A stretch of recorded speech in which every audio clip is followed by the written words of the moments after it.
হয়েছে মাত্র 1 বছরের একটু বেশি। 3 মাস আগে শেষ হয়েছে রিসেপশন।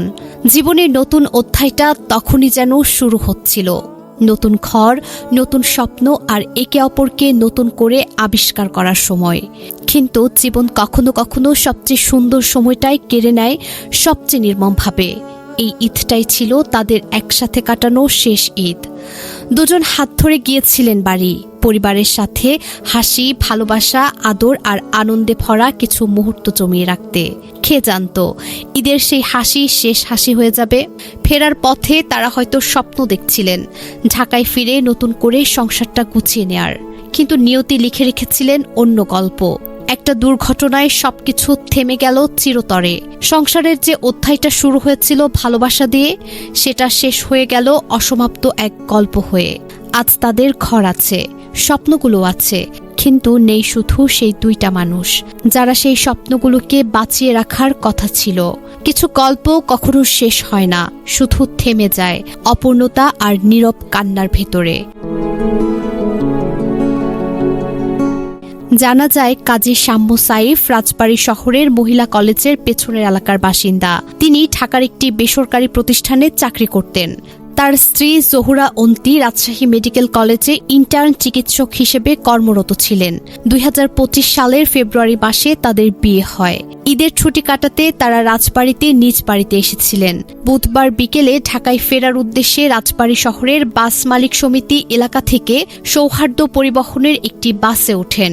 বাসটি রাজবাড়ী থেকে ছেড়ে যাওয়ার প্রায় 45 মিনিট পর দৌলতদিয়া ঘাটে পল্টনে ওঠার সময় নিয়ন্ত্রণ হারিয়ে পদ্মা নদীতে পড়ে যায়। এতে ঘটনাস্থলেই তাদের করুণ হয়। শাম্মু ছিলেন পরিবারের একমাত্র সন্তান। ছেলে ও পুত্রবধূকে একসঙ্গে হারিয়ে ভেঙে পড়েছেন বাবা কাজী মুকুল। বৃহস্পতিবার 26 মার্চ সকাল 11:30টার দিকে শাম্মুদের বাড়িতে গিয়ে দেখা যায় বাড়ির আঙিনায় পাশাপাশি রাখা হয়েছে নবদম্পতির মরদেহ। মাঝখানে একটি পর্দা টাঙানো। ধর্মীয় বিধি অনুযায়ী নারীর মরদেহর পাশে রয়েছেন কেবল নারীরাই। অন্য পাশে শাম্মের দেহ ঘিরে কান্নায় ভেঙে পড়েছেন স্বজনরা।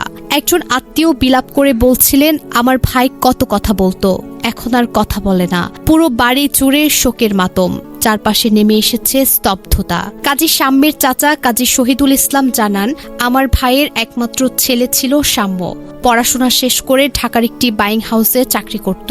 তার স্ত্রী অন্তি রাজশাহী মেডিকেল কলেজ থেকে পাশ করে ইন্টার করছিল।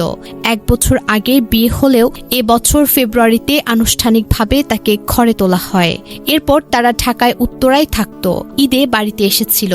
কে জানত এটাই তাদের শেষ যাওয়া হবে। তিনি আরও বলেন, ছেলে আর পুত্রবধূকে হারিয়ে আমার ভাই কাজী মুকুল এখন একেবারে একা হয়ে গেছে।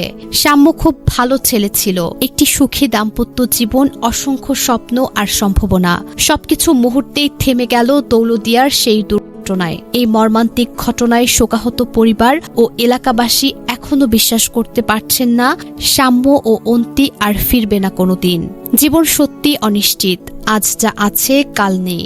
সাইফ ভাই আর অন্তি আপু আমাদের শেখায়, যাদের ভালোবাসি তাদের কাছে কথাগুলো বলে ফেলি, সময় দিয়ে ফেলি, ছোট ছোট মুহূর্তগুলোকে মূল্যবান করি, কারণ কেউ জানে না কোন মুহূর্তে সব শেষ হয়ে যাবে। আল্লাহ তাআলা জহুরা অন্তি, কাজী সাইফ আহমেদ সৌম্য এবং দুর্ঘটনায় সকলের রুহকে জান্নাতুল ফিরদাউস নসিব করুন।